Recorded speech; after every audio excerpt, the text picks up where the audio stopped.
So it looks like we are live. Hello, YouTube world.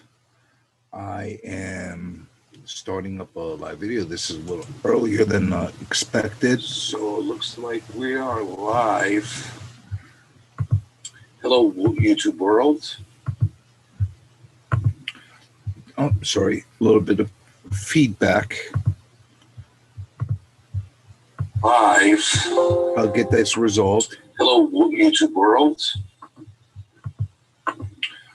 Oh, sorry, a little bit of feedback. Live. Okay, so this is much better. So I'm doing an improv Landlord Roundtable today. We haven't done this in a while, and I think it's really important that we don't drop the ball and continue to do these going forward. We're going to officially start around 2:30. I have the links out to everybody on our YouTube groups and chats. We'll see how many people get involved today and participate. Hopefully we have a nice group that will get involved. And I'm actually looking forward to getting some updates from people and hoping that we, will hear some positive stories coming back from people. In the meantime, while I'm setting myself up, I just want to let everybody know that I've been getting involved with a fundraiser for Leukemia and the Lymphoma Society. I've been asked to be part of a team. My brother-in-law was asked to organize a team. He was nominated for Man of the Year from the Leukemia Lymphoma Society. And I typically don't ever ask anybody to contribute anything towards any of these causes. But at the same time, this is a really honorable and noteworthy cause. As everybody knows that I fundraise. I don't ever ask for any type of funding to keep the channel going. This is all self-funded. I also don't ever ask for anybody to fund the radio show, the real estate plate. But when it comes to something like this, I think it's really important that as many of us get possibly can get involved. They do. And I'm hoping that we'll get a lot of people to contribute. And it doesn't matter how much everybody contributes. I don't care if it's $1.50 quarter, $5, $100. It's all welcome because it's going towards a really noble cause. And I'm hoping that many people do contribute. I'm going to put the link to the actual fundraiser page on there. We also have a page on Facebook as well. And I'm going to add that as well down to the comments.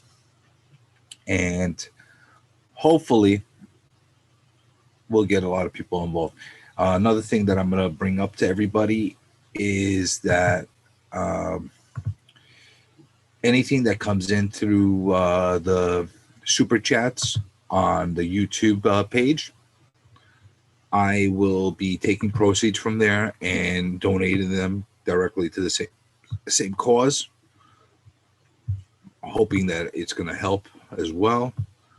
And like I said, I'm not typically the kind of person that goes and asks for different contributions, but this is a very noble cause, and I'm actually looking to get as many people fundraising towards this cause as possible. And I know it's a little bit different than what we normally talk about and that kind of thing, but at the same time, I want to make sure that everybody knows that. So I'm putting the link in the live chat right now, right in the live chat right now, and I'm going to put it in the comments as well. And hopefully people will take note of it. So while I'm sitting here and waiting for everybody to organize on the Zoom chat, because we're feeding straight off of the Zoom live feed, anybody that has any questions through the chat bars and they want me to uh, answer anything, or if there's anything that they want us to, um,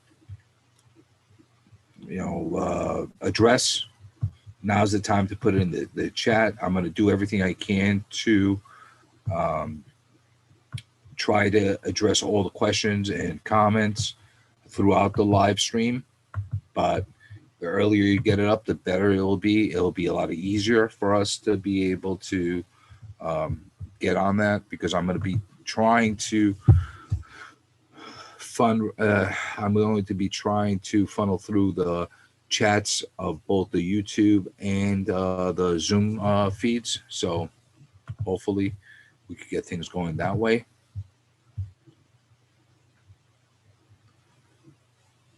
Like I said, I started a little early, and that's with intent. I want to make sure that we could get everything rolling as early as possible. I know there's been a lot of things going on right now as far as the landlord world is concerned. It's been quite I don't know if it's a roller coaster, because, for a roller coaster, you have to have ups and downs. And in this case, we really haven't had many ups and downs. We have had a lot of downs. It's like almost like we're on a roller coaster. It's a free fall kind of situation. And that kind of sucks right now, what we're dealing with. Let's see where this goes. I mean, it's going to, we're on the verge of actually seeing some kind of solution towards the end of March, which didn't end up happening. And that is disheartening that we got extended all the way to the end of June. And I can't really say that we are going to be seeing a lot of upward momentum, because I feel that we're actually going to probably be extended again. I hope I'm wrong. I really hope I'm wrong, but I don't know. I don't know what to say anymore. It's like I said, disheartening. It's really a tough situation. So, like I said, I'm not going to get really into everything at this moment until I get a couple of people involved onto the chat. We'll talk. I've extended an invitation to a couple of people that I'm hoping will come in. I'm not going to say names. A couple of people that are really noteworthy, that have been really involved. And if we could get those people on, it would be great. It really would. But let's see where this goes.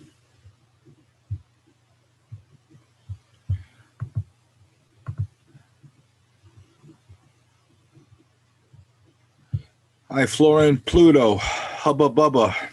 I don't know if it's because I'm fat that you're saying that, or if it's because you want to get my attention. But I'm glad that you're on. When will you move from New York? I'm at the moment, I don't know if I have that option to be able to move from New York, Florin, because I'm so ingrained in New York. My businesses are involved here. I have too many things that I'm involved with for just getting up and leaving, which makes it really tough for me to be able to just pack up and go. My kids are all in schools right now, and they're all different grades. My oldest is 14. I have another one that's going to be 12 in a couple of days. I have another one that's 6. And because of that reason, it's become very challenging to be able to uproot everybody and just leave. Although I'll tell you this much, if I was single, if I was not tied down by any kind of work situation, business situation, and if I didn't have kids, I could guarantee you, I could absolutely guarantee you I would have been already gone. Just the way it is. And it hurts me to say that. And I'll tell you why it hurts me to say that. It's because I love New York. You know, like as much as I've been talking about the whole escape from New York mentality that a lot of people have been having, I truly love New York. And I would hate to see anything happen, you know, to this city, the state. I really am torn. You know, I am who I am, for better or for worse, because of the place I live. I mean, it has had a significant impact on me, and because of that reason, you know, as much as I'd say I'd get up and leave, I can't. I just can't at the moment. But like I said, you know, future has a very different way of presenting itself to us, and life presents different challenges and different opportunities. And because of that reason, you never know. You know, I will say this: never say never. But thanks a lot for participating in the live chat, Florent. And you know, we'll see. We'll see where everything goes. Are you yourself a resident of New York? If you're still on and you're listening, please answer in the chat. I'd love to hear it.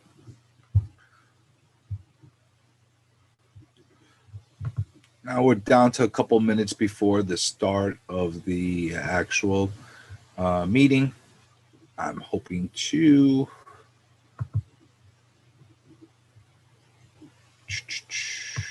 see everybody come in soon.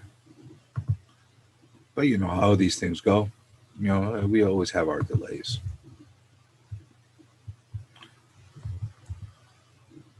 You know, people might not get out on time, technical issues, all kinds of things. And again, you know, I haven't been as active as I normally am. And I apologize for that. Again, life has its ways of throwing obstacles, and at the same time, you know, we have our individual challenges that we have to deal with, both work-wise, both personal-wise, and I've been trying to do my best of balancing everything. And you know, at the same time, I'm going to make sure that I don't drop the ball and I keep advocating, because you know we still have a big challenge, a big battle that we are going to be participating in, and we need as many voices out there as possible to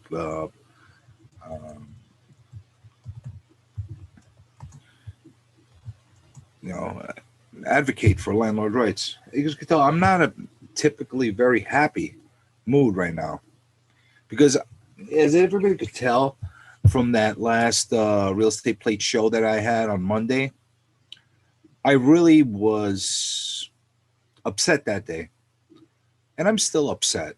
And this whole scenario that we're dealing with is really unfair. It truly is. You know, I don't know how an injustice like this can be placed upon a group of people, but it is, and it's not right.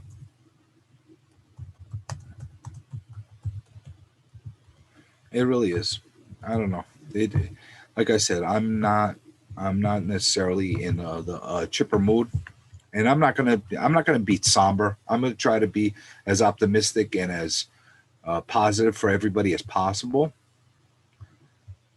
But like I said, we have a scenario right now that is very, it's like almost a dystopian future kind of movie that we're living in. It's just one of those things. I think people are starting to come into the Zoom. I'm going to start letting them in as they start coming in.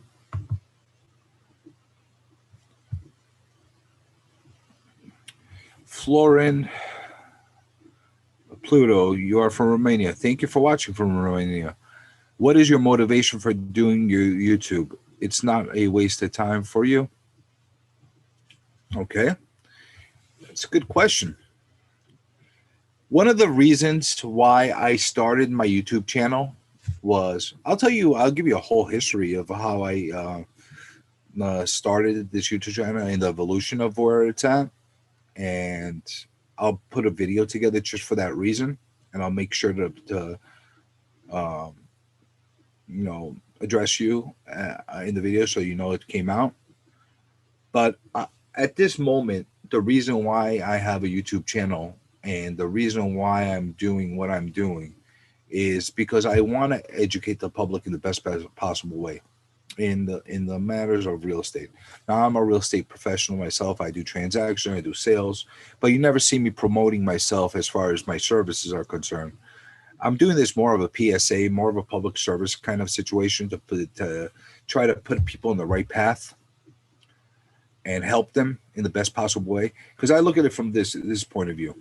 The more educated the public is, the more tools the public has to be able to make the right moves, the more it will allow this industry and this sector to grow and to be able to possibly continue in the right momentum. Now, people make mistakes. People are not guided in the right way. I see a ton of people going out there and they make videos of get rich quick and stuff like that. I hate that stuff because there's no secret elixir. There's no secret formula as far as how to get rich quick and that kind of a thing. It looks like a few people are getting in there, and I'm going to start addressing everybody. Slowly but surely, I'm going to get everybody in. But I hope that answers your question, Florin, as far as why I'm doing this channel. And I also have redirected a lot of the stuff lately towards landlord advocacy. Again, part of it is from selfish type of purposes because I am a landlord myself. But at the same time, I just want to speak up for people that don't really have a voice out there. And thankfully, I have enough of a voice there to be heard by at least a handful of people out there. So I hope that answers your questions as well as possible. So, Lauren, if you have any other questions or comments, please put them in the live chat. And at the same time, if there's anybody else that wants to put in anything there, please let me know. Please put it in there, and I'll address everything as it comes through. Hello, everyone. Rosa, Frank, Don, Dorota, Jacob, Emma. Hello, welcome.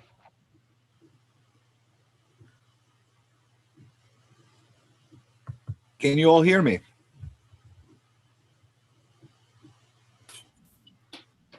Dorota.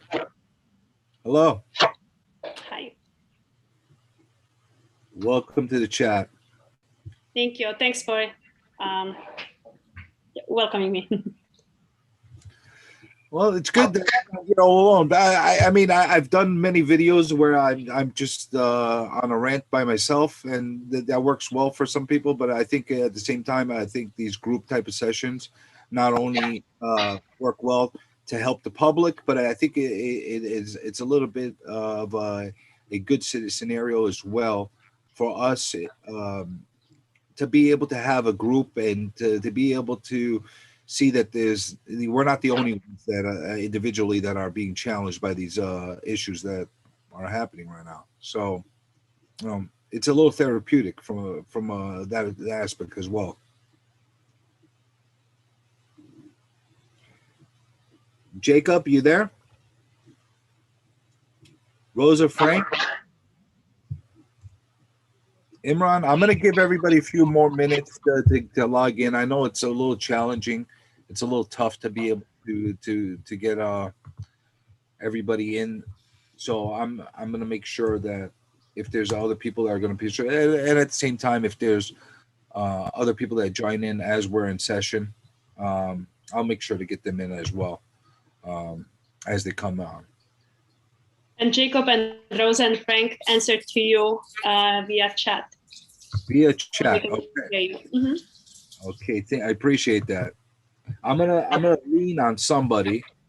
I don't know who I'm gonna lean on to help me if I miss anything from the chat, because I'm trying to monitor the chats from YouTube as well, and I might miss something. So if I do, please make a point of getting my attention.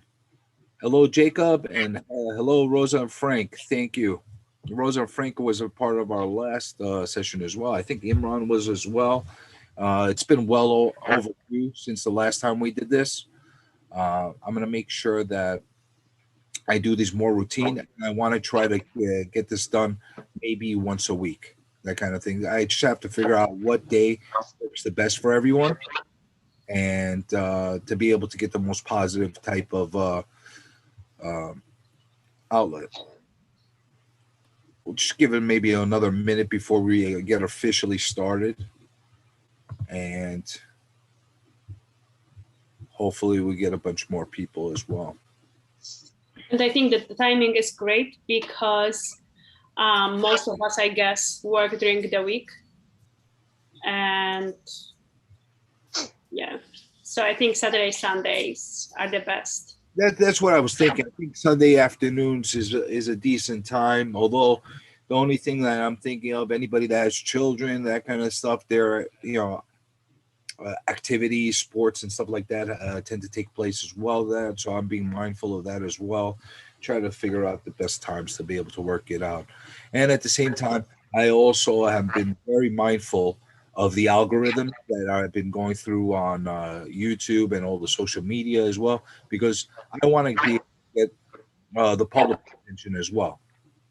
And that's a really important factor for me, because we need to be able to, it's one thing for us to be talking amongst ourselves, and that's great. It's a very helpful thing that we're doing.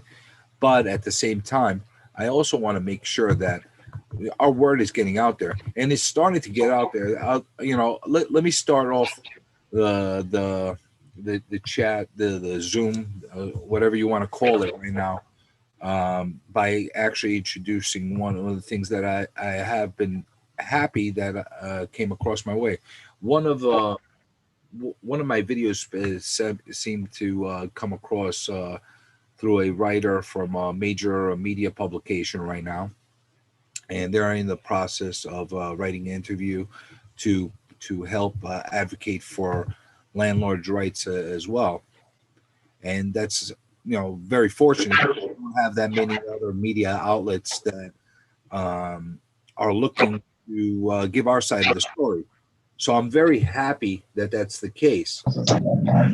Anybody that wants to participate, because he's looking for the interview that are small landlords, please private message me, and I'll put you into contact with them. I don't want to put out the exact publication at this point right now, because we are doing this publicly, and I want to make sure that we don't taper or compromise it in any way. But it should be a very good type of scenario. So that's a reason I'm happy that because of the algorithms that are timing of putting some of these videos together, it's actually starting to get to the views of people that may or may not be able to help us at this point. So I'm happy about that. We just had Joe Batone join the chat. Welcome, Joe. Can you hear us? Thank you. Yep, I hear you. Great. All right. So we'll get started, and if more people start to get involved, I'll make sure to address them, add them into the chat. But let's do a quick roundabout and kind of give everybody an update on what's going on. As everybody knows, since the last time we did a landlord roundtable, we have, you know, another piece of the puzzle that is not fitting together for us, and that's the fact that they extended the moratorium. Has anybody had major setbacks on their filings since that happened, with current eviction situations that they're doing? Does anybody want to chime in on that?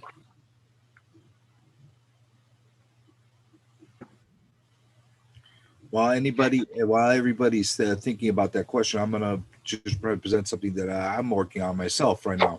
One of the problems that I have is I was ready to go get another case started, and I just got a monkey wrench because I was this close to trying to settle a situation where they would have moved out and gave me the keys back. I would have taken a loss regardless. I would have taken a loss regardless. And I'm not happy about taking a loss, but I was happy to actually take the apartment back. And once the eviction moratorium was extended, I lost all communication. They stopped talking at that point, and they're going to drag it out for another couple months. Anybody has any similar type of situations like that?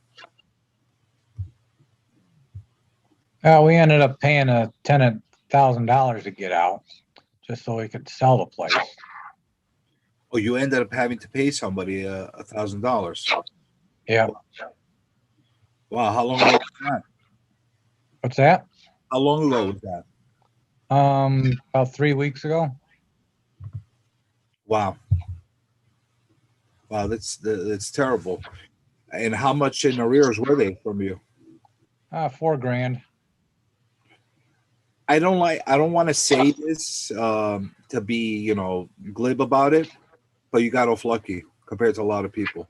Oh yeah, yeah. We got off very lucky. Really lucky. The fact that they took $1,000 buyout, and you were, how much was the rent? $1,000 a month or something like that? $675. $670. Oh, so there was a lower priced rent, and so they were a few months behind. Yes. Yeah. Were you able to actually sell the place? Actually, Yep. have a smooth closing? Yep. We closed a week ago. Well, I'm glad you were able to wash your hands of the whole situation. I'm sorry for your loss, because I don't know if that'll ever be recovered. But at the same time, I'm happy that you at least were able to wash your hands of the situation. Yeah, I'm sure we'll never see the money again. So. You know what? I can't say with any type of optimism that you would, but you never know. Yeah.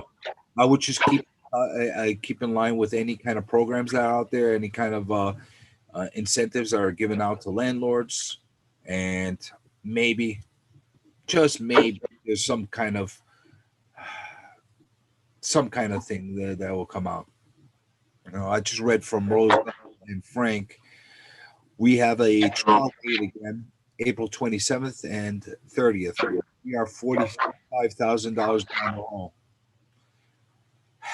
And that's the kind of thing that we keep talking about. Like, that's why I said, Joe, you got off a little bit lucky with this, but $45,000. That's, yeah. You gotta feel sorry for them people that are losing that kind of money. Yeah. I wish Rosa and Frank had an audio video that they were able to talk with the chat, because they were on the last time, and they definitely had a lot to say. But $45,000 is insane. And now they have a trial date again for the 27th and the 30th. And what's that going to mean? That's the problem. What is it going to mean? What they're going to get into the courts. In a perfect world, they'll go in there. The judge would offer some kind of settlement or some kind of deal where the tenant and the landlord could either take or not take, and then they'll extend it for another 30 days. And if they don't make good on that agreement, it'll be over. I'm not that optimistic. I think it's going to get dragged out again. And it's amazing. It really is amazing that We're having a lot of issues as far as how much people are working the system, because as everybody knows, especially in the city, people can get a public attorney at no cost, basically on our dime again.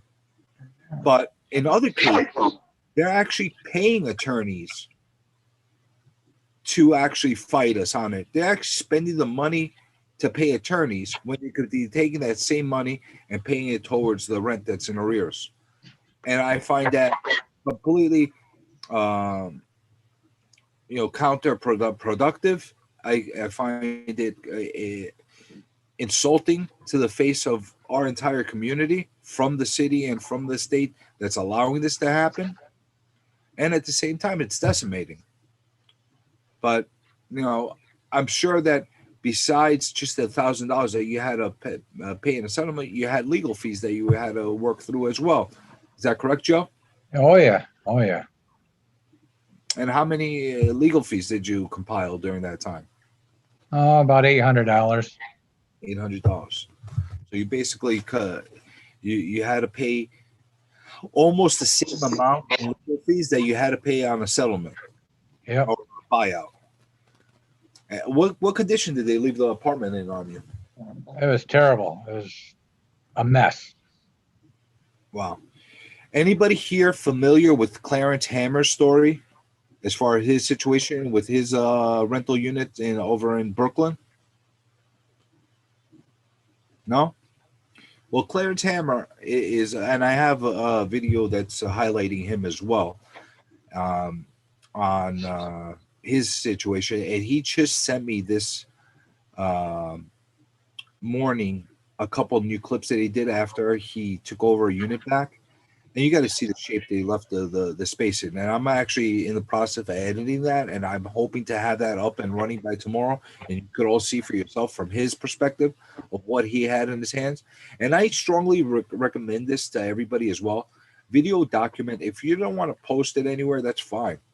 But video document the work, the amount of damages. Excuse me. The damages and all the stuff that's going on in your units as a point of reference. And at the same time, if you ever need it for courts down the line, you at least have a video documentation that's timestamped to be able to show what's happening as well. I'm also going to give everybody a little hint and a tip. When you're doing these videos, sometimes they will not necessarily take them into consideration depending on where the timestamp is. If you have a copy of a newspaper from that same day, make sure. This is an old trick that we used to do when we used to put in some type of notice or something like that on people's doors, and before we had a lot of the technology that helped us. But sometimes these old tricks definitely have a good way to help us. Take that copy of the newspaper that clearly shows the date of the day that you're doing it, and make sure that it's reflecting in that video or the photos that you're taking. It's an additional padding on to ensuring that, showing that that's the day that everything was recorded or photographed. I don't know how many years everybody's been doing this or how long everybody's been doing this, but it's definitely one of these old school tips and tricks that, I tend to use from time to time again still. I got a comment here from Florin Pluto over in YouTube. Why some landlords prefer to keep the property empty than lower the price, lower the rent. In NYC are some spaces for rent that nobody rent from for years, commercial spaces. Sorry for the bad English. Don't worry about the bad English, Florin. We get the point. Anybody want to make a comment on why a lot of these spaces are left empty? Because I know I could put my 2 cents into it, but I'd love to hear from somebody else. Can everybody hear me? Because other than Dorota and Rosa and Frank and Joe, I haven't heard from everybody. If you have good audio and you're able to participate. So if you can at least make a point of letting me know that you're able to hear clearly and you're able to have a good connection, because that's super important. I don't want to make sure I want to make sure that nobody's missed out on. So anybody that can hear me now, do you have any kind of input on why a lot of these units are being left empty? I guess the landlord had a bad experience and they're afraid to rent once again. That's truly one of the things that are factoring in. Anybody else have any idea why? Well, They didn't have a chance to find the perfect tenant, somebody interested in their space. that's another true thing as well. The one thing that I will add in there, because of my experiences as not only as a landlord property manager, but as far as being an agent on the floor and actually dealing with tenants that are renting, there's always an abundance of tenants out there looking for spaces. They might not be qualified, or they might not have the resource or the finances to be out there, but there's always people that are willing to take the places. But there's been a lot of limitations, especially here in New York. And one of those limitations that have hit everybody is that landlords can no longer accept more than 1 month of security. So in past cases where you had somebody that maybe has like a bad financial situation, let's say they got into a divorce situation, let's say they got into some kind of scenario where they just their credit is decimated or whatever the case is. In the past, a landlord might be willing to actually give that tenant a chance and say, okay, listen, if you're willing to pay me 3 months or 4 months in security or upfront, I'll give you a chance. You can take the place. And if they have the money, they would be able to do that. But landlords don't longer have that option. And that's a problem for a lot of those people that have those specific type of situations, because it's only understandable that somebody's not going to give an opportunity to somebody that has challenging credit or financials, or have some issues like that going on. But we also have the issue where they're trying to do the right thing, trying to get themselves back into gear, and they don't have that option anymore. So that's a problem in itself. You also have a ton of other options, issues that people are dealing with. Another thing is the rent control situation. Ever since we had people that are, ever since, again, those June 2019 laws of where everything kind of flattened as far as the stabilization rates and the inability to be able to increase rents, you don't have a lot of incentive for a lot of the lower units to be put back on the market. So if somebody's paying $300 in rent because of rent control, they finally get the apartment back as a landlord or a home provider, and they just can't increase the rents more than, let's say, $100. There's no reason to put that, I don't know, 2-bedroom, 3-bedroom apartment back on the market if they can't get a return on any investment they make. And in many cases, they leave them as closets, or they leave them empty and not rent them out. So that's it is actually $89. What's it that? It is actually $89 rent increase right now possible. Just $89. Yeah. And you still have to spend $15,000 to renovate the apartment, and sometimes you just need much more to put it in the livable condition after the original tenant moves out after 20, 30 years living there. Yeah, and I was being kind, rounding it up $100, because it's just it's ridiculous right now what we're dealing with. So that's why a lot of these units are being put up. It's not really talked about that much, people aren't really making an emphasis about it. But these are the things. There are so many units out there that are empty, and they have no intention of being put on the market anytime soon unless the rental laws changes. And what's that doing? It's hurting the public at the end of the day. It really is. It's not doing anything for anybody out there. It's not helping the landlords because obviously they're losing income on the units. It's not helping the tenants because there's less available inventory out there, because you know that there will be plenty of people that are willing to rent these spaces if they're put out there at market value rents, and it's just hurting everybody. Just want to go a quick round to anybody that could hear me or has audio. Dorota, since you were the last to speak, do you want to start off by letting everybody know you're a landlord here in New York? I'm assuming, right? Yes, Queens, New York. Queens, New York. What town? It is Ridgewood. Ridgewood. Mm-hmm. That's another area that it should have been thriving right now. And Ridgewood is a hot area. Ridgewood, Maspeth, Glendale. These are Rosa and Frank. They said they're here too. I wonder if they're my neighbors.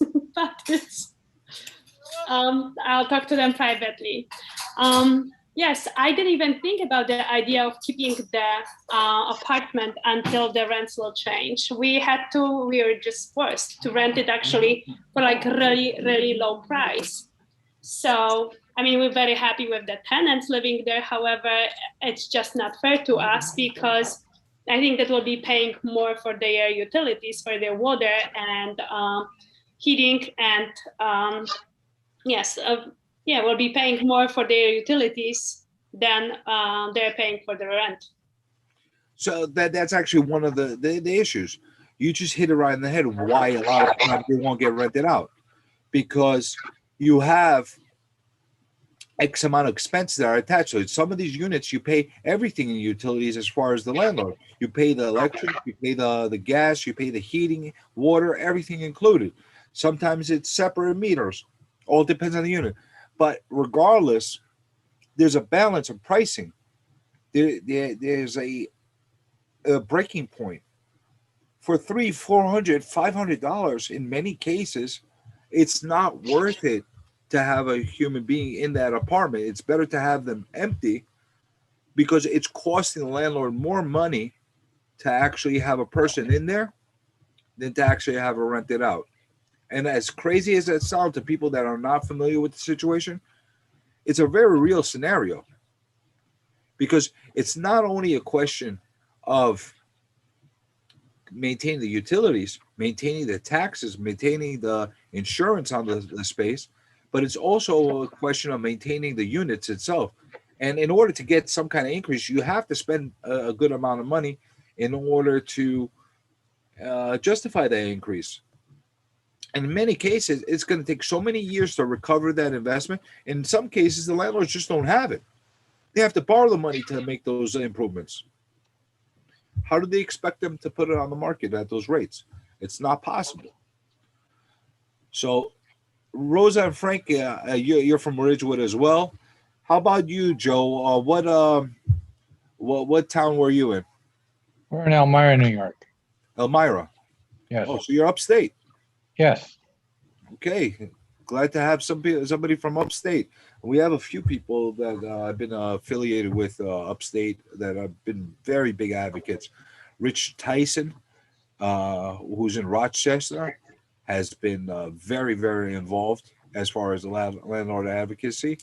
Matthew Lyman is another person from Schenectady that has been really, really involved and very animated. And by the way, if you're listening, Matthew, happy anniversary for your 1 year of YouTube videos, because you've been putting out a lot of really good stuff. You've been a really great resource to all of us. And I'm sure a lot of people that are on this chat are familiar with him. Rosa, did you get your audio back? Sorry. I thought you did for a second, but Don Moore, can you hear us? Did you want to say anything? Sure. Can you hear me? Yes, I can. Okay. Yeah, I'm kind of new to this, so yeah, I'm from Syracuse area, Onondaga County. Another upstate. My parents are been landlords for more years than I am old, and I'm over 60. It's dealing with their tenant. We had 9 units at one time. They're down to 4 now. The tenant they have problem with, he hasn't paid any rent since December 2019. We started the court case just before COVID, and we had the first court date was canceled because of COVID.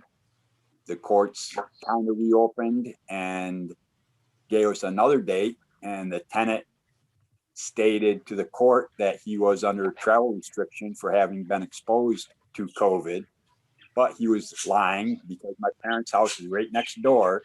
He was in and out of the house numerous times that day and the following day. He finally got into court September, October. The judge ruled for the eviction, but because of the moratorium, he wouldn't sign the eviction order. We got back into court February, just a little while ago, and the judge signed the eviction, and we had that served. He should be out tomorrow midnight, but we expect him to probably put a notice of appeal in at the last minute in order to extend it further. The judge signed a judgment, but he would only sign the judgment for up to the court date in October. Even though the tenant hasn't paid a dime, the judge would not increase the judgment for these last months. So it's kind of frustrating. We don't expect to collect anything off the judgment, so we're not going to appeal it. But the fact is, the judgment should be for around $10,000, and it's only for $4,800. And what is the reasoning behind that? The judge didn't give an explanation. I posted a copy of the judgment. I actually quoted in the judgment for the judge to sign right out of the S9114 bill that the governor signed, saying that the tenants still owe the money, and the judge crossed that part out. It's unbelievable to me. It's horrible. I don't understand the logic behind that. Right. The court clearly has jurisdiction, and it makes no sense efficiency wise. For basically, the judge said my parents would have to file another court action in order to get a judgment for the remaining amount. It makes no sense. That makes absolutely no sense. Mm-hmm. And they're basically going to be extending it again, you said, right? The judge signed eviction or warrant, and the county sheriff did serve it. But my understanding is he has 30 days to appeal the judge's ruling. And all he has to basically do is put in a notice of appeal before the sheriffs show up to haul him out. And that will delay it again. Again, I'm not a lawyer, but this is my understanding. And basically, I helped my parents do this without a lawyer. And when I took the eviction warrant to the county sheriff, basically they said, Onondaga County has not done any evictions since COVID. And the eviction warrant had to be reviewed by the county attorney. So meanwhile, I know people live in the neighboring Cayuga County, and Cayuga County has been doing evictions. It doesn't make sense. Onondaga County is a big county. Syracuse is in it. I don't know if any of you are familiar with the Tim Green story. I'll briefly tell you about it. Sure. Tim Green was a professional football player for the Atlanta Falcons, played at SU, Syracuse University. He's an attorney. He owns several apartments. One is Skyline Apartments in Syracuse. A lady got murdered there. She was 90-some years old, a teacher. There's been a lot of news about it. The city of Syracuse wants to take over the apartment and evict tenants. But Tim Green hasn't been able to evict tenants. The county has quit paying rent for about 40 apartments, Section 8 people. I mean, COVID, certainly there are issues with the management of the Skyline Apartments. They said there's been problems since 2019, but certainly COVID has not helped deal with the problem. The fact that it's made it nearly impossible to evict bad tenants, it's just totally ridiculous to me. So there's a lot of stories. I'm willing to talk to anybody, any news reporter, or whatever. The tenant assaulted me when I served him court papers, and I had it on video. He was charged. The DA dropped it because basically all the cases are backed up, and he's still living there. Hopefully just so I'm clear about this, and everybody else is clear about this as well. Your case is based off of a non-payment or for a holdover? Back when we filed the case, I was debating that, and we did it as a holdover. Okay. And also that he had violated the rental agreement.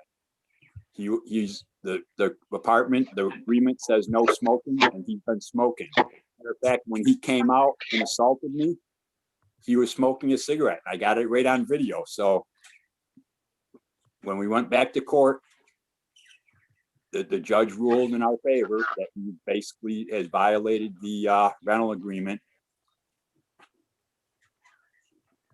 But it took 2 court appearances and over a year since we filed the case. And absolutely zero argument as far as giving any justification to you as far as for these delays. I get it. Oh, he told lie after lie in court. He said he wasn't smoking in the apartment, even though I had the video and the picture of him. I did a still picture off the video, and I had a disc burned of the video. The judge wasn't interested in seeing it. The judge questioned him about his smoking, and but I mean, he lied lie after lie, and the judge didn't want to hear any from us.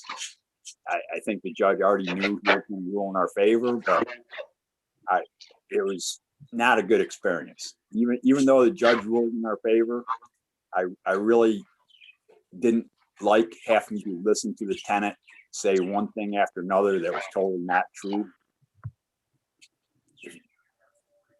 Unbelievable. You've been in court, you kind of know the judges seem to want to be everybody's friend. And if they're ruling in your favor, a lot of times they're nicer to the bad guy. It seems. Yeah, seems that way. The good guys are definitely paying the price right now. I'm sorry to hear all the stuff that you're going through as well. And I'm sure that everybody here can relate, and many of the people watching and listening right now can relate as well to the way you're dealing with. Oh, I appreciate that. I believe, though, we are way ahead of the curve, according to what I'm told. If this is the first eviction that's been held in Onondaga County since this has all started, and the sheriff's office representing that the service of the eviction order was delayed because they said the county attorney had to review it. So it was delayed 2 or 3 days just on that fact. Well, you are somewhat ahead of the curve with other people as well, but it's rough. It's definitely rough. I mean, even being ahead of the curve right now in this situation doesn't necessarily make it any better. No, it doesn't. Let me get to some of the chat stuff that's here. From Ronnie Enriquez. Good afternoon, all. We have a court date on May 11th. Our holdover case was settled March 2020. Tenants should have moved out in June 2020. We have not been able to get a warrant to evict. See, this is the part that makes it even more ridiculous. You know from very well that people that have had that March 2020 notice and judgment put in place for holdover are not affected by this coronavirus situation. They're not affected by the pandemic, but yet they're stuck right now. Ronnie, I'm sorry that you're dealing with the situation, and I have a very similar situation myself that I just got, you know, stuck with, and it just looks like they're dragging this out beyond belief. But this is another situation from March 2020 where it was actually done and settled with till what, April 2021. We're talking about over a year of the time, and who knows. And Ronnie, if you're listening and you are able to speak, or if you can't speak and you want to chat back and let us know. Yes. No. Good afternoon. Good afternoon. Good afternoon. I hear you clearly. I'm here with my wife. We're both going through the situation as I shared. We have our next court date. We're trying to get the warrant for eviction so that we can move forward. So that's where we are. But as of right now, it's really up to the governor. The laws are in place, and the moratoriums continue to be extended. As of right now, the federal courts have extended the moratorium to June. So we're not going to be surprised when the mayor announces that, it might be possible that they're going to extend the moratorium till June. So again, I'm hoping that that's the worst case scenario. If we're not able to move forward with the warrant for eviction, that's the worst case scenario, that they give them till June 30th in New York City, because again, the laws are what are mandating a lot of these injustices, and they go both ways. So that's where I stand. My wife is here. She may have a question, if it's okay. Sure. Just a quick note. What area are you from? East New York. We own in East New York. We're in affected Brooklyn. by the city laws. Hi, this is Brenda. I'm his wife. So we're in Brooklyn, and I guess the most frustrating part of this is that the judge has not even looked at our case since it was settled back in March. Like, we've had follow-up court dates, but every time is something new. Most recently, the judge stated that he could not look at our case because the tenants had submitted the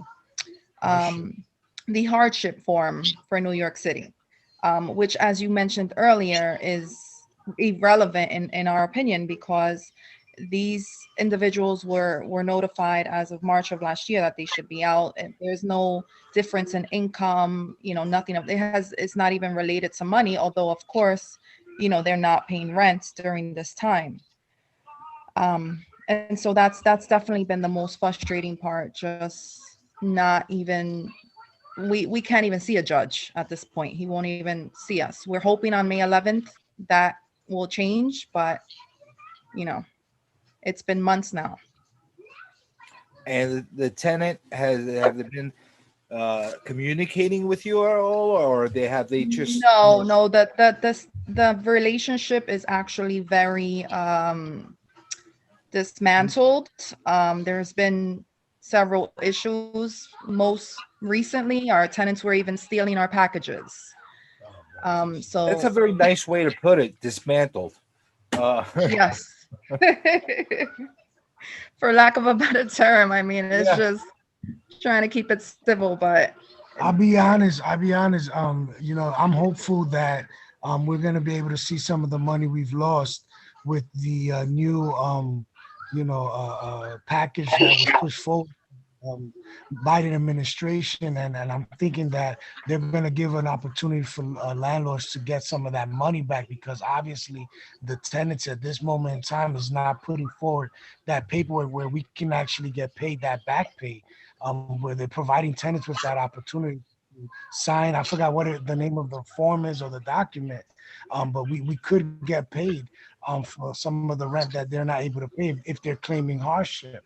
So I'm hopeful that at some point in the future, we're going to be able to get that back pay, and some of the other people online as well. As I saw 35,000, 45,000. I hope that we'll be able to get some of that money back. I truly hope the same, but that's actually a great thing for discussion right now. And I don't know if how will this will apply, and if we will be able to find some kind of resolution in the future um, regarding tenants that have been either evicted or have moved out on their own or have received cash for keys or any of these type of scenarios prior to the moratorium being over. And I'm concerned with that because we've all taken a lot of losses, and a lot of us had actually put our hand in our pocket and actually pull out more money on top of those losses since this whole occurrence happened. And I'm very fearful that we will not be able to get any kind of relief or any kind of help for any of the people that have moved before the eviction moratorium over. Anybody else have those similar concerns, or has anybody talked to an attorney that helped guide them towards that kind of scenario?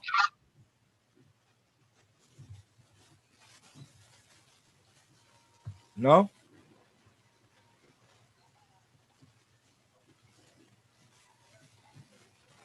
Rosa or Frank, we forgot how to turn on the mic. LOL. It's all right. You got the chat. If you're not able to talk, we'll make sure to figure out for the next way around. Nick, I actually had a question. Sure. Do you know, in terms of the money for arrears, does that apply to holdover cases as ours? That's another thing that's in question right now. Right.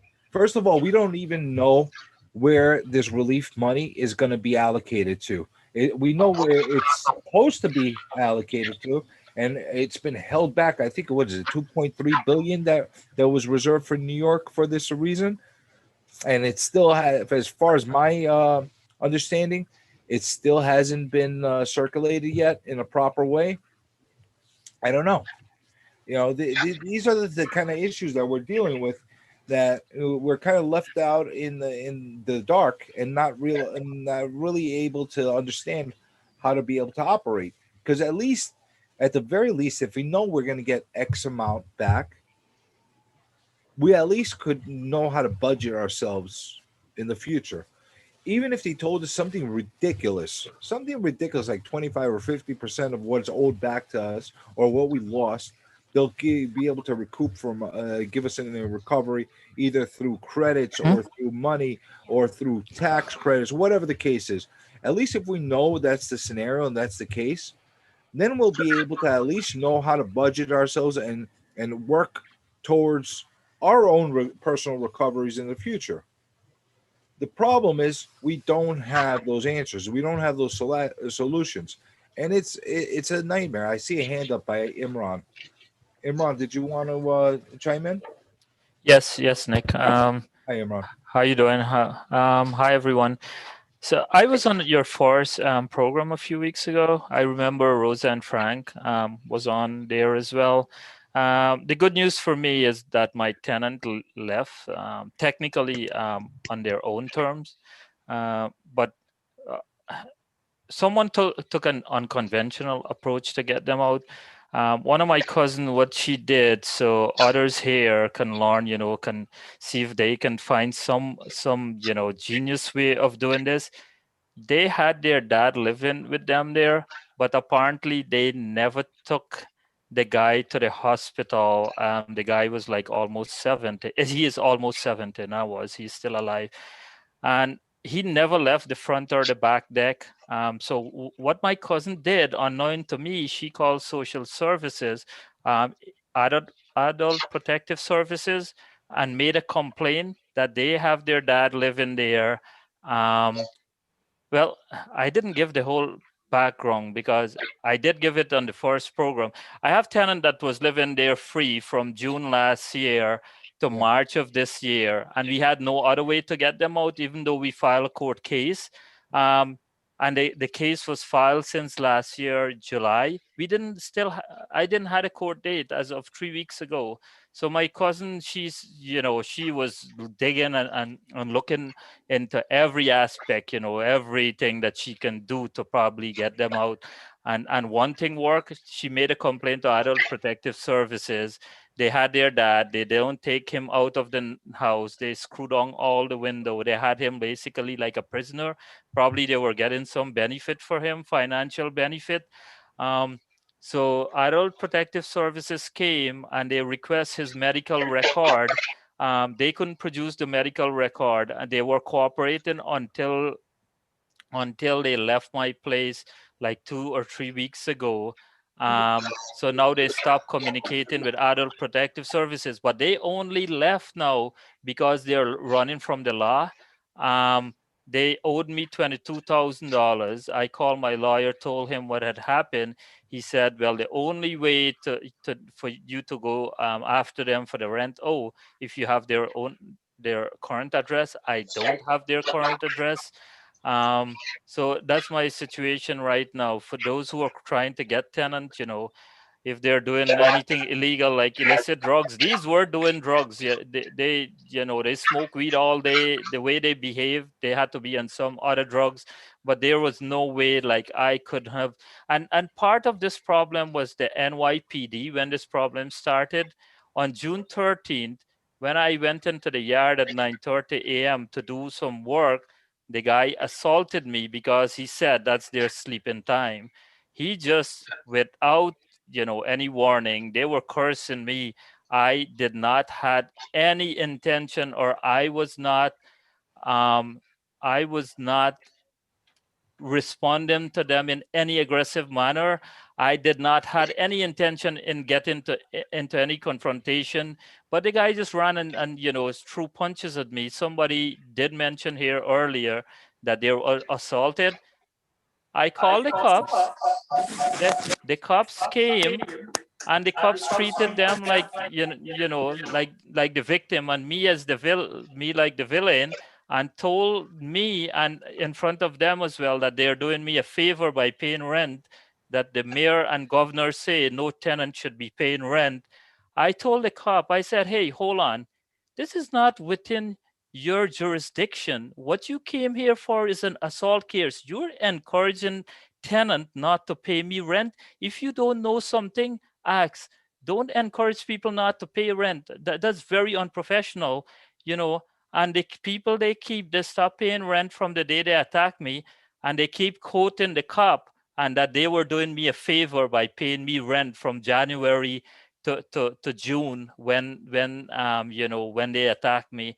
So this whole thing, we have no support from the NYPD, from the courts. Like there is no recourse. This thing is so frustrating, and now I'm owed $22,000, and I just don't know how to get this. That's the thing. Yeah, and that's part of what we were just talking about as far as how do we recover everything that's lost. Now, I did clap for you for finally getting rid of these people, especially the fact that I remember that your story as far as they attacked you, and that that in itself is a triumph. The recovery part, that's a problem in itself. That's a major problem as far as trying to recover all this money. And how are they going to justify everybody having to take a loss? Now, I understand there's only X amount of money that's being out there for people to be able to collect, but there's other ways to be able to try to make us as whole as possible.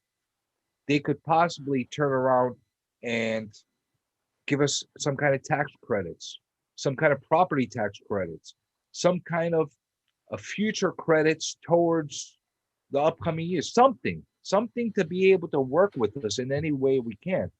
But it seems that it's challenging. Imran, if you just want to tell everybody again where you were from, I believe you were somewhere in Queens as well, right? Yeah, I mean, I'm in Jamaica, Queens. Jamaica. This area has suffered. I don't know. This is predominantly an immigrant community, and I'm an North immigrant. Jamaica or South Jamaica? What's that? North Jamaica or South Jamaica? It's more specifically South Ozone Park. Okay. Yeah, it's like very close to the JFK airport, like literally 5 minutes drive from the JFK airport. Yeah, what I find, during this whole, coronavirus crisis and people are not paying rent, my community, like Caribbean people, this community, people have really, tenants have really, really took advantage of this situation. Like every other house, someone is not paying rent. Every landlord I talk to from my country, like no one is paying, any landlord rent in this area. This area is really hit. And for me, the other thing I mentioned in the first program, I didn't mention, while I had tenants living free, I bought this house with them in there. I never had a chance to move in, but I paid $22,000 rent while they owed me that $22,000. Right? I was paying rent. I never had a chance to move into my home. Which makes it even a bigger challenge as well. And by the way, I own a property myself in Jamaica, and I have a lot of challenges. I don't know which country you're from again, but I don't Guyana, think South America. Okay, so it doesn't matter what country we're from with her, because they're being abusive to landlords from everywhere. Because my background's from Greece originally, but it doesn't matter. It's just they're abusing us all at the time. Yeah, so why I'm here on your program, Nick, today, my tenants have moved out, but I want to continue to support this group in whatever way I can. I'm here to give moral support. My tenants have moved out, but I believe if we don't form a body now, and build a strong, landlord body, then tenant would continue to take advantage. I'm surprised, the numbers are so low on Zoom here. I'm very disappointed. Well, this one was an impromptu, and I didn't give people advance notice. I decided to do this last minute, so I could understand how a lot of people didn't get involved and probably didn't even see the place. They see the link for it. I'm gonna make sure that going forward, I'll have the links up much more in advance. Last time we had a better showing as far as the people that have come in and out during the stream. I want to talk to the lady. I want to see where she's from. And I feel that we're going to probably be able to get much better numbers going forward. I'm going to actually, tomorrow during the radio show, when I'm doing the real estate plate, I'm going to post a link for the next couple of Zoom to give additional attention to the space as well. But there is something that I want to give you a little bit of insight on, and a little bit of a positive thing. I've been getting involved with a more national group right now, along with the New York landlords, along with our SPONY groups that are here in New York. I have been trying to reach out to other states as well that are facing the same kind of issues that we are, and they're trying to put together a stronger coalition. Now, I was part of a Zoom meeting that we had with multiple people across the board, and I'm going to put the link to that after we're done with the video. So anybody that wants to see that link as well, they could see it. They established a group calling themselves the National Housing Coalition of America, and I'm sorry, Coalition Providers, and it's going to be something that's growing. It has grown already. We went from one state that they originally started from, Kansas City, to expanding, I believe, into 11 states right now. And I think it's going to get a much better presence as well. And along with our own issues here in New York, because the states that have been affected more than any other states out there are truly New York. I want to say number one, New York, and possibly number two, a close number two, California. But there are many, many other states out there that are not that far behind. Frank, glad to see you on video. Now, does the mic work? It does work. Hey, all right. So we're both here. Did you want to give us an update from last time? Okay, so There was a Zoom case on March the 30th. We were just in the waiting room. It was between the attorneys, the judge and the judge's court attorney. Now, our main tenant had passed away in November. So their attorneys had wanted ours to do something with an estate, which he said, well, how can I do that? Because I don't have a death certificate. So the judge had given them until March the 9th to produce it, which as of March the 30th, they have not. And the judge, I guess, was a little pissed off because our attorney had previously said, there's 3 or 4 attorneys on the tenant side. Why doesn't somebody subpoena it? Because the tenant's daughter didn't want to spend the money to get one, which it's only $10. She said something about them charging her $70. I don't know where that came from. So the leaseholder's attorney is still on the case until the death certificate is produced. Then he'll be relieved, and then it will be his sister and the 2 kids' attorneys. They're adults. So they had given my attorney an offer. They would leave in 8 months, and there would be no back rent paid. We countered with 2 months. With some payment. That was rejected.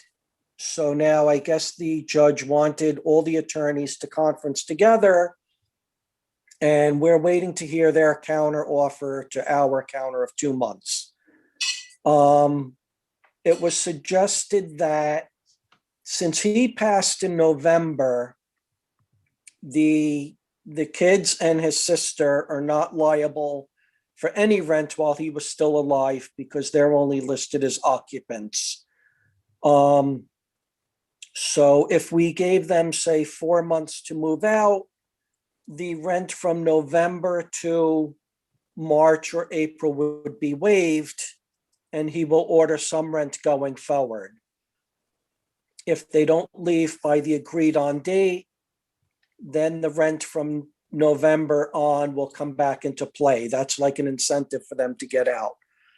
So we're still waiting to hear a counter. We do, if there's no agreement, we go to trial on the 27th of April, and it will continue the 30th if we don't finish on the 27th. So in a nutshell, that's where we're at. Unbelievable. Unbelievable. I was hoping to hear much better news coming out of you. Yeah. But at the same time, we were a lot more optimistic during the last Landlord Roundtable because we thought we were going to finally be able to move forward after March 31st. Didn't happen that way. Right. But, on a positive note, we do have a trial date. Hopefully they don't try and throw some kind of monkey wrench in to the works. But, our attorney did advise us if we can come up with an agreement for them to leave, it's probably in our best interest because with the trial, it's still an uphill battle proving our nuisance case. Because it has to be ongoing. It has to be ongoing. A lot of the allegations are from a few years ago because this case is 4 years old. There is continuous drug buying going on right on the front stoop, sometimes in the doorway. We're recording them as we see them. We do have cameras, so that goes to a good part of our case.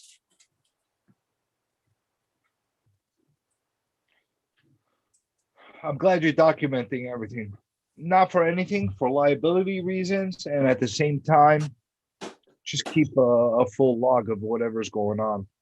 I'm emphasizing on drilling that home with everybody. Yeah. But we're having this scenario coming from so many people. I'm sorry that You haven't gotten that resolution yet, but I'm hoping that you're going to get it sooner than later. This is our documentation. Wow. Pictures, notes, videos, you name it, we got it. That's very impressive. And that's key. That is by far key.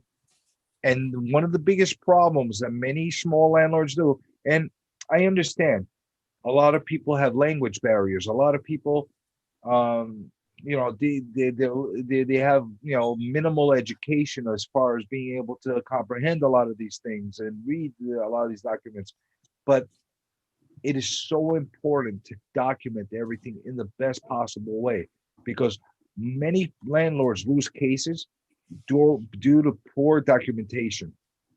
And I will say this: if you're in a position where you don't have the ability to be able to document things in a proper way, just because of lack of education or language or something to that effect, I strongly suggest having somebody help you. You know, as simple as it is, as having, if your kids are old enough to help you, have them help you. There's no embarrassment as far as looking for help. I know for myself, when my father, when I was, you know, in my teens, and my father was involved with real estate and had nightmare tenant situations and couldn't quite comprehend the laws because of language barriers. At the same time, he's an immigrant as well. I did whatever I could to help him. Yeah, I was not exactly the most qualified person to do what I could, but I could read, and I could at least try to ask questions and make the phone calls and do whatever I could to help him in the best possible way. And that's actually one of the catalysts that got me involved in real estate, because, you know, it came to the point of desperation where my father was going to basically start getting rid of all his properties. He already had started at that point because he just couldn't handle it anymore, because that was in his, you know, comfort zone. And I was able to help him, you know, make everything come back and you know, bring us to a point where, you know, these properties were not you know, endless black pit. But I'm gonna read a couple more comments. Jacob, why would anybody want to rent anymore? Good question. I think a lot of us don't want to rent to anybody. I'm going back to everybody because we got off on a little bit of a dialogue, and I just want to make sure that I address everybody that hasn't spoken yet. Ronnie, we heard from. Obviously, we're speaking to Frank, and let me read this. This is actually something that I missed earlier from Don Moore. Actually, we did speak to Don Moore. Rose we spoke to. Now here's something from Jacob. In mid 2020, rental assistants had $100 million in their budget, that they paid about 40 million. Basically, they denied most people, and now I understand NYS moved the remaining 60 million to the state treasury. How they received 2.8 billion from the federal government, but put it into the RA program, only 2.4 basically, and NYS skimmed off 400 million. Comment to this lady. Well, that's typical benefit. We're talking about typical bureaucracy. Facebook page. Oh, I'm going to mute you guys for a second, Frank. Anytime you want to jump back in, unmute yourself, because I didn't want to have your private conversation in there. Unless it wasn't private. And there's one more message from YouTube right now from Florin Pluto.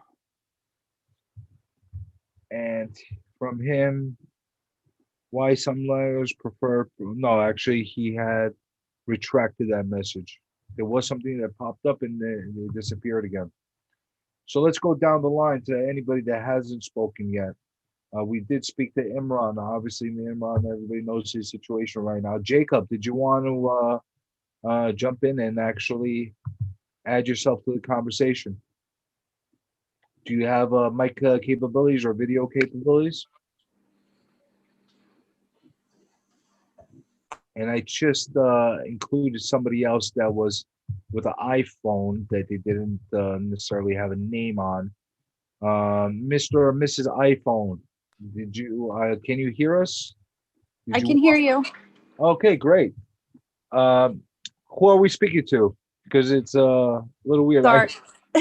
Sorry, my name's Brianne Lee. I'm a landlord in Greene County, New York. Thank you for joining us. I don't know how much of the conversations you've heard and how much you were able to read, but did you want to tell everybody a little bit about your situation?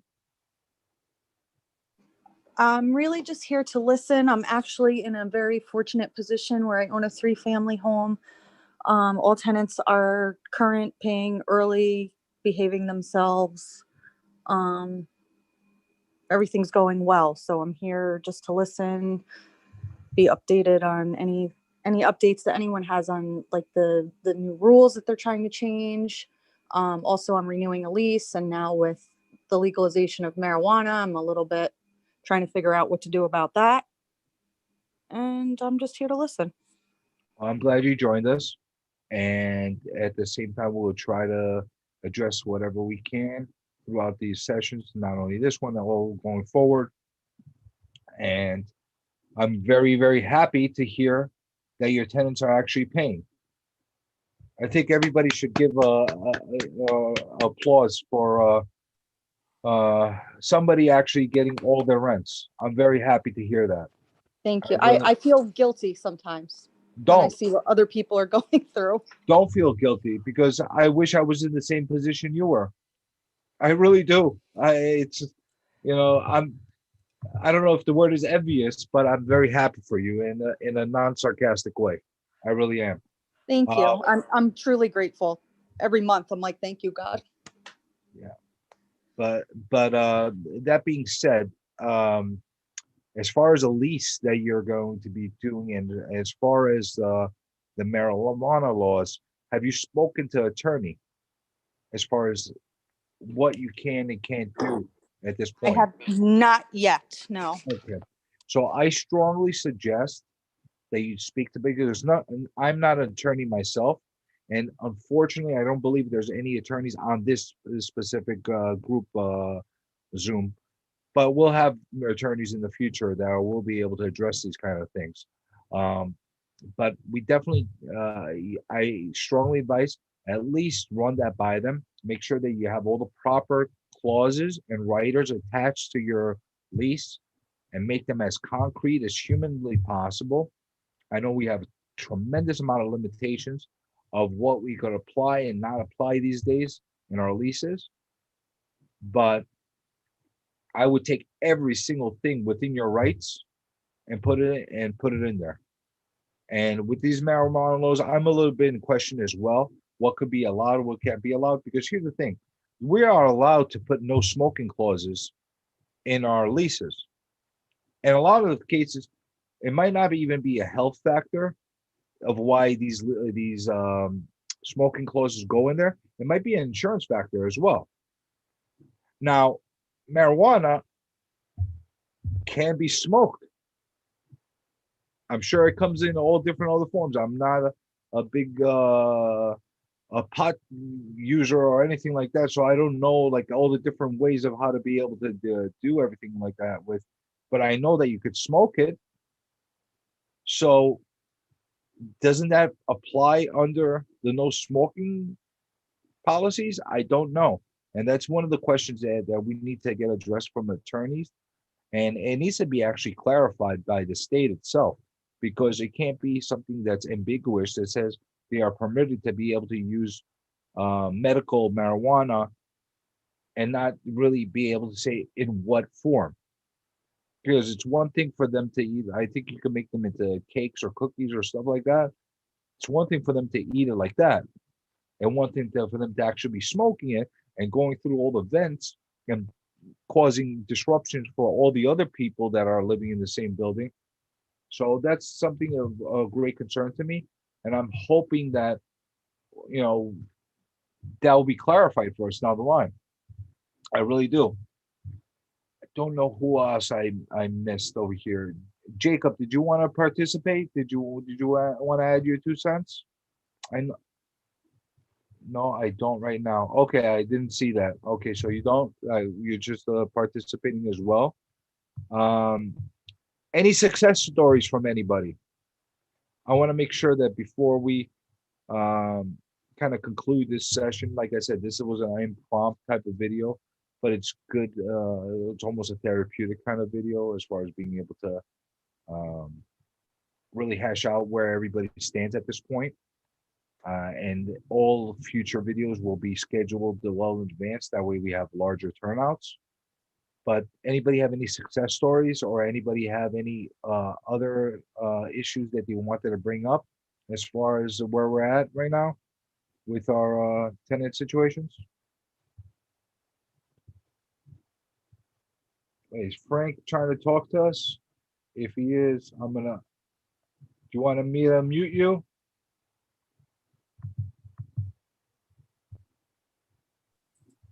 Can you hear me? I could hear you. Just one other thing. I mean, for other people who may have missed the last one, you were talking earlier before about using the newspaper front page and photos and videos.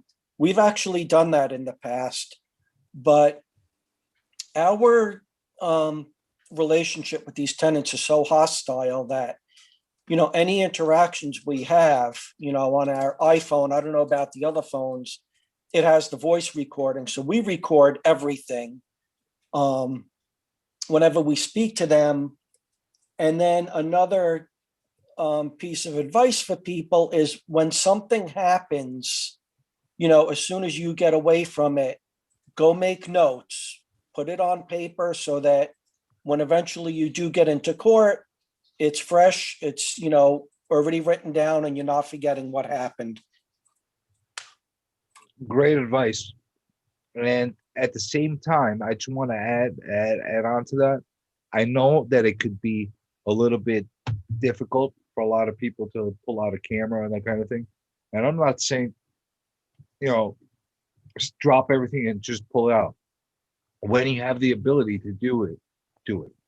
You really do need to make sure that you take advantage of all the resources.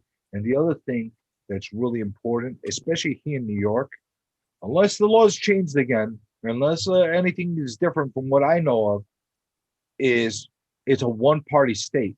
So in order to have a recording be done, at least one of the 2 parties that are being recorded must have a knowledge of it. So if you're the one that's recording the scenario, obviously you're one of the 2 parties. Now, for other kind of video, stuff like street cameras and hall cameras and stuff like that can be ambiguous as far as how they can be used or not. And one of the things that I use as far as trying to help me with all situations like that is I post notices throughout the halls, like all common areas, that videos are being recorded constantly, that it make big bold statement that it's telling everybody walk through that this common area is being recorded due to protection of everybody and that kind of thing. So I would use that kind of additional stuff there as well, because you never know. There might be a whole video, there might be a street view video, there might be something that's in a common area, and it might get thrown out of courts for the sheer reason that the parties had no knowledge of being recorded. But if you have notices and you have some kind of additional verbiage that's helping you with that situation, it might help you. I'm not saying definitively that it will or will not, but it might. But that's my 2 cents on that. But I'm also gonna add, for anybody that might not have been here in the beginning of the session, that again, I've been approached by a national media publication. I'm not going to say the name of them at this moment because we're streaming live right now. And at the same time, I don't want to cause any conflicts for the story that's going to be going place, but it's a story that's being written right now in reference to giving the landlord side of the story, kind of a scenario. It is a major publication, and anybody that is interested in being interviewed and speaking to that writer, please let me know, and I'll put you into contact with them. Just be careful. The only thing I'm going to tell everybody is be super careful of how you answer and what you say. Less is more as far as how you have a conversation with any potential writer or journalist or anybody like that, because they all have a way of burying us and making us look like villains in many ways. In this case, I don't believe that's the scenario. I think there's genuine intent of doing the right thing by this writer. But at the same time, like I said, you always keep your guard up. Say your story. There's no need to, elaborate more than you need to. Stick to the facts and be careful of how you put your tone together if you do speak to them. So if there's anybody out there that really wants to speak to them, please make sure to reach out to me through one of the direct messages through Facebook, or if you want to email me at the real estate plate radio gmail.com, and we'll at that point see how we can put together. I already talked to the person extensively for about, I want to say 45 minutes or so, whatever the case is. They'll probably take about 2 words out of everything I said and added there. They'll probably make me look like an antichrist the way a lot of publications do. But at the same time, I know there's people out there that have really serious stories and they have real reason to be spoken to. And so I'm going to do everything I can to at least highlight and address everything that we need. I'm going to be doing another real estate plate radio show tomorrow live, just like every Monday at 6 to 7 p.m. I'll add to the links to the Facebook pages as well. Anybody wants to participate on that. I know I lost my cool a little bit last Monday. I got a little bit animated as far as my aggravation and my stress levels after the moratorium was extended again. But that's who I am, and I kind of wear my emotions on the sleeve sometimes. But if anybody, if everybody's good and didn't have anything else to contribute, I think we're going to sign off, and we'll definitely do this. I'm going to aim to do this again next Sunday. I'm going to go through my calendar after we get off and make sure that I have a good time. And if we can get a good time, is this 2-3 o'clock time period workable for everybody? Or do you think we should do this a little later on in the day? I have to react. Let me know. I'll put that question out there in the future and see what people have to say. I see a thumbs up by Frank. So thank you everybody for joining us today. I hope this was somewhat productive, somewhat therapeutic. What? Are you going out? No, And it helped everybody. we are. Yeah, it works for us. Sounds good, Frank. Thank you. Thanks, Nick. Thank you, Imran. Thank you, Jacob. Thank you, Don Moore, Joe, Ronnie, Miss iPhone. Thank you. And Dorada, you if you could check the chat.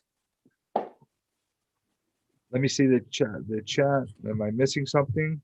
No, I sent a message to Dorada. I don't know if she saw it. Yes, I'm sorry. Yes, I'm running downstairs and listening to the conversation. That's why I didn't put the video on. Yes, I saw your the private message. I will text Rosa. Thank you. Oh. We're in the same neighborhood, so most probably we're dealing with the same problems. Yes? Yep. Yes. Thank you so much. And it was really beneficial. So I'm very grateful that I could participate in that. Thank you for joining me. And like I said, I'm going to try to do this as often as possible and as routine as possible. And hopefully it helps as many of us as possible. Thank you. Enjoy the rest of the day and have a great week. And I hope by the next session that many people here have another good story for me, and possibly have a story of finally getting back control of their rental units. Thank you. Bye-bye. Thank you. Bye, everyone. Thank you again.